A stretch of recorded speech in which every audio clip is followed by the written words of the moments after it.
Hemant Soren jail जाना पसंद किए परंतु झुके नहीं।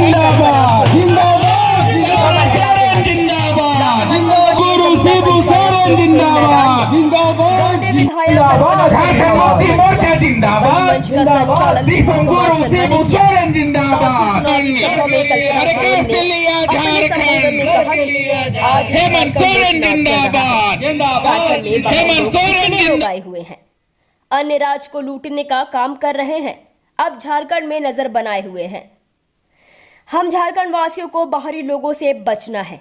केंद्र की मोदी सरकार हेमंत सोरेन सरकार की 1,36,000 करोड़ रुपए का बकाया आज तक नहीं दिया। बकाया राशि की मांग हेमंत सोरेन ने किया तो उन्हें जेल भेजना भाजपा की सरकार का कार्य था। 5 महीने तक हेमंत सोरेन को जेल में रखा गया, परंतु ऐसा कोई कार्य उन्होंने किया ही नहीं। आपके लिए हेमंत सोरेन ने जेल में भी रहकर चिंता की। सरकार हमारी झारखंड में थी, उस समय ही मैया सम्मान योजना जैसे कई योजना को धरातल पर उतरने का कार्य किया। जब भाजपा की सरकार झारखंड में थी तो उनके द्वारा 250 रुपए वृद्ध पेंशन दिया जाता था। जब झारखंड मुक्ति मोर्चा की सरकार बनी तो उनके द्वारा सभी लोगों को 1,000 की राशि दी गई। तब से हम सब लोग लगातार भाजपा के षड्यंत्र के शिकार बनते रहे। आपने देखा कि कैसे हमारे मुख्यमंत्री को बेवजह 5 महीने तक जेल में रखा गया और उसके बाद अदालत के आदेश से, कोर्ट के आदेश से इनके ऊपर कोई मामला नहीं बनता है। जब बाहर आए माननीय मुख्यमंत्री तो आपके लिए आपसे सीधे जुड़े हुए विषय पर कई योजनाएं लागू की। हमारे प्रवक्ता बता चुके हैं, मैं उसकी चर्चा नहीं करूंगा, लेकिन खासकर हमारी माताएं बने बड़ी संख्या में उपस्थित है यहाँ पर। आपके लिए मैया सम्मान योजना जो अभी तक 1,000 रुपया मिल रहा है, दिसंबर महीने से उसकी राशि 2,500 रुपये होने वाली है। 2 लाख रुपए तक का लोन माफी, कृषि लोन माफी हुआ है। बिजली बकाया सभी लोगों का जिनका 200 यूनिट तक बिजली जलता है। और इस चुनावी मौसम में हमारे झारखंड में बाहर से बहुत सारे लोग आ रहे हैं, केंद्र से मंत्री आ रहे हैं और जैसे ही चुनावी समय आता है इनका पदार्पण होना शुरू हो जाता है।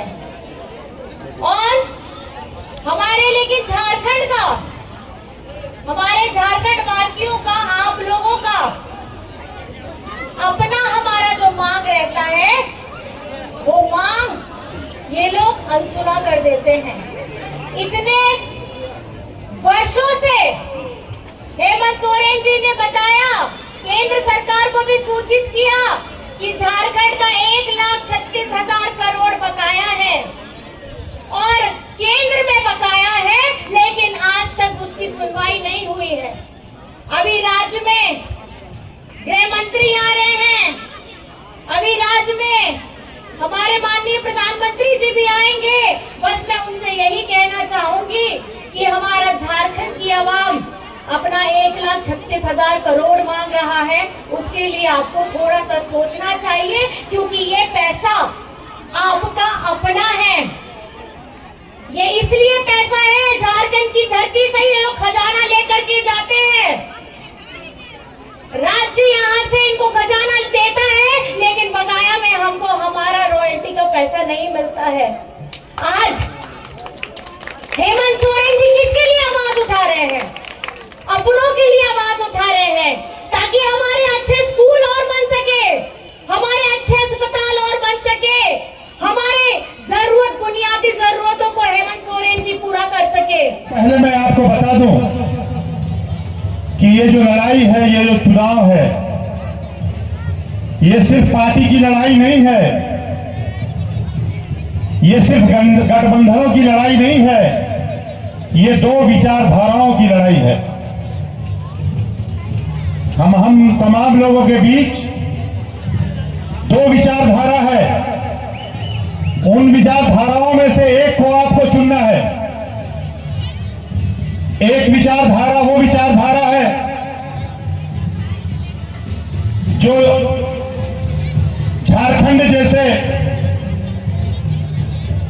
आदिवासी मूलवासी दलित अकलियत शोषित और पीड़ितों का जुबान है और एक वो विचारधारा है जो पूंजीपतियों, बड़े बड़े सेठ और मारवाड़ी के पक्ष में खड़ा होती है, उसके लिए काम करती है। आपने देखा होगा कि झारखंड बने हुए 24 साल हो गए। इन 24 सालों में 18 साल तक भाजपा ने यहां शासन किया और उस 18 साल में उसने जो कार्य किया वो बड़े लोगों के लिए किया, पूंजीपति और बड़े बड़े उद्योगपतियों के लिए किया। भारतीय जनता पार्टी झारखंड के जो आदिवासी हैं, मूलवासी हैं, जो दलित हैं, शोषित हैं, पीड़ित हैं, गरीब हैं, गांव में रहने वाले हैं, इन्हें जंगल में रहने वाला समझती है। वो नहीं चाहती कि झारखंड के गांव से निकलकर हमारे बच्चे रांची तक जाए, दिल्ली तक जाए, पढ़ाई करे, पदाधिकारी बने, अफसर बने। नहीं लगता है कि आपको आपकी सरकार के बारे में कुछ बताने की आवश्यकता है। जिस प्रकार से सरकार ने अपने 5 वर्षों में आपके लिए और प्रदेश के लिए काम किया है वह आपसे छुपा हुआ नहीं है। अभी हाल फिलहाल में जो योजनाएं सरकार ने संचालित की है वह आपसे छुपी हुई नहीं है। जिस प्रकार मैया सम्मान योजना के माध्यम से आज मैं आपके चेहरों पर मुस्कान देख रहा हूं और मेरी माताओं बहनों के चेहरे पर मुस्कान देख रहा हूं, यह आपसे छुपी हुई नहीं है। जिस प्रकार से जब मैं रास्ते में आ रहा था तो वो हरी साइकिल